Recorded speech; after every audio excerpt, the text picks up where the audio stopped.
we have seen what are functional dependencies, or what are the different operations we can perform on functional dependencies. Now we have to start the next topic here, that is called as decomposition.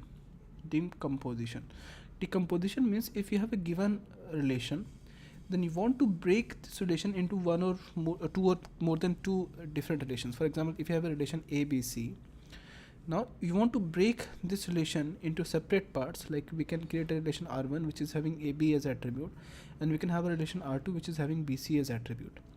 So decomposition means decomposing a single relation into two or more different relations in such a way that if you combine these two relations again, then the decomposition should be lossless. Lossless means you should not get any extra attribute, as well as you should not get any less attribute less values as compared to the previous case.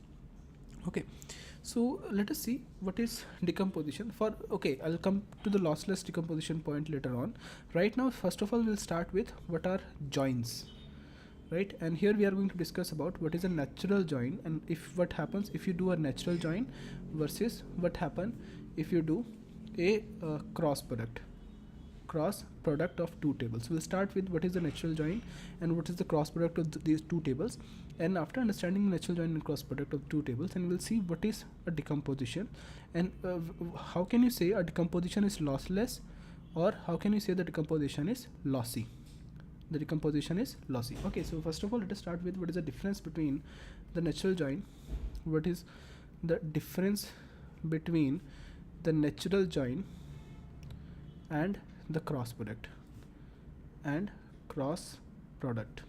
Okay, assuming that we have the relation R, this is the first relation which is having the following attributes, and this I'm going to give you some values. Assume this is the relation R, and it is having the attributes A and B, and these are the values of the attributes. It is A1 B1, it is A2 B2, and A3 B3. And assuming that we have a relation S, the second relation which is S, and it is also having the same attributes, that is, or let us assume it is having a different attributes, that is C and D, and the values of these attributes are C1, D1, C2, and D2. Number one, if you are going to do R cross S, that means the cross product of R and S. If you do the cross product of R and S, then you are going to get one more relation, and that relation will be containing the attributes which are A, B, C, and D. A, B, C, D, right? And it will be containing approximately 6 tuples. Right?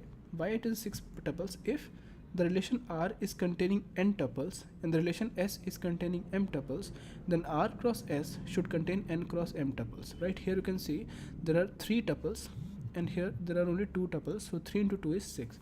And what are those values which we are going to get? That is A1 B1 C1 D1, A1 B1 C2 D2, A2 B2 C1 D1, A2 B2 C2 D2, A3 B3 C1 D1, A3 B3 C2 and D2. That means you have to combine every tuple with all of them. That is R cross S. Now if you take R natural join with this,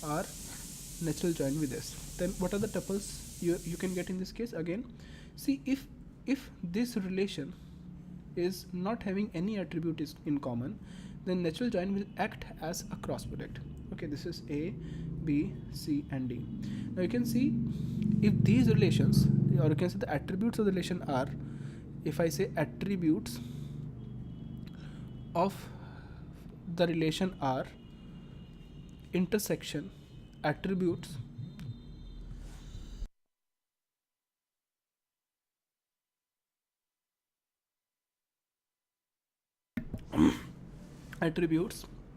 of relation S, if the intersection is equal to 5, that means the relation R and S are not having any attribute in common, then the natural join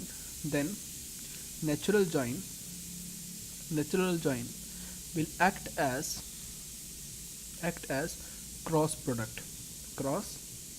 Okay, for example, here you can see you're again going to get a1 b1 c1 d1, a1 b1 c2 d2, a2 b2 c1 d1, a2 b2 c2 d2, and a3 b3 c1 d1, a3 b3 c2 d2.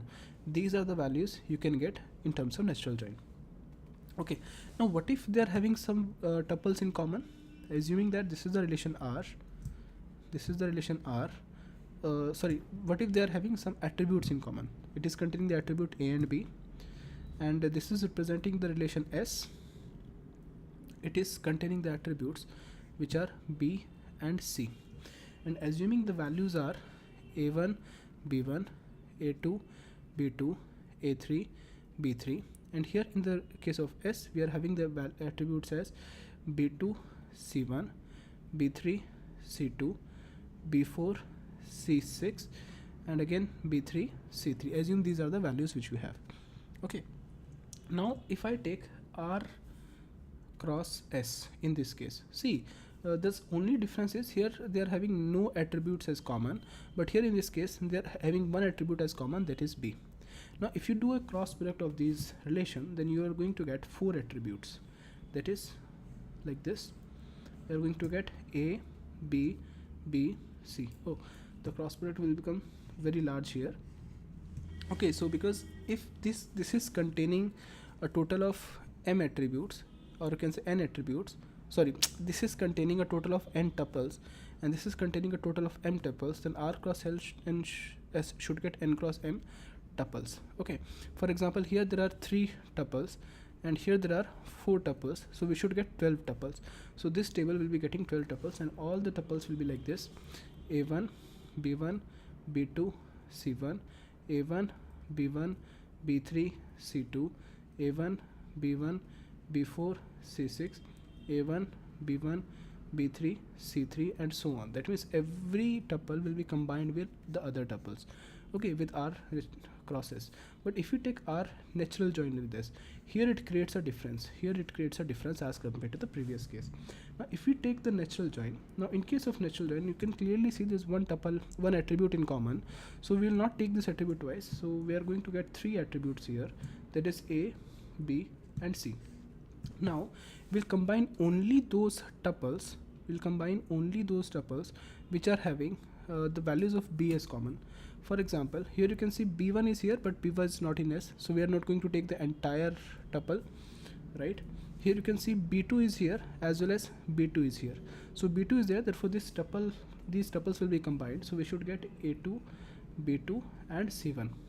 Okay, next you can see what is the next value which is common. Here B3 is here and B3 is as well as B3 is here and B3 is here. So we are going to combine these 2 rows. So we are going to get A3 B3 C2 and A3 B3 C3. That means you are only going to get 3 tuples here.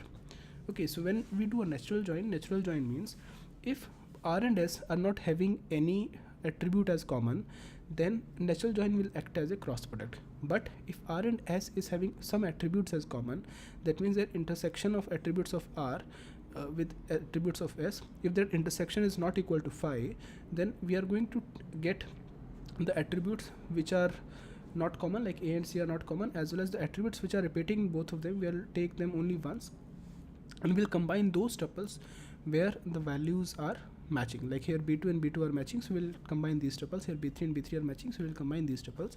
So that is why we are getting 3 tuples here. Okay, so this is the difference between the natural join and cross product. Now when we are doing decomposition means if there's a relation R, then we can break this relation into multiple relations. Now after breaking these relations into multiple relations, if we combine these relations, that combination can be using cross product, or that combination can be using natural join. If you are going to combine this relation, then you should not miss out any value which is present here, right? For example, if there's a tuple which is present here, that tuple should come here, as well as you should not get any extra values. Like if some values are not existing here, that you should not get those extra values here, then that kind of decomposition is called as lossless. But if you are getting some extra values, or you are losing some tuples which are, that means the tuples which are present here but not here, if you are losing some tuples, then the decomposition is called as lossy decomposition. So our aim is to get lossless decomposition. To get lossless decomposition, let us study in the next video what are the things which we have to do, or how can you break a certain relation so that you can get a lossless decomposition. Okay.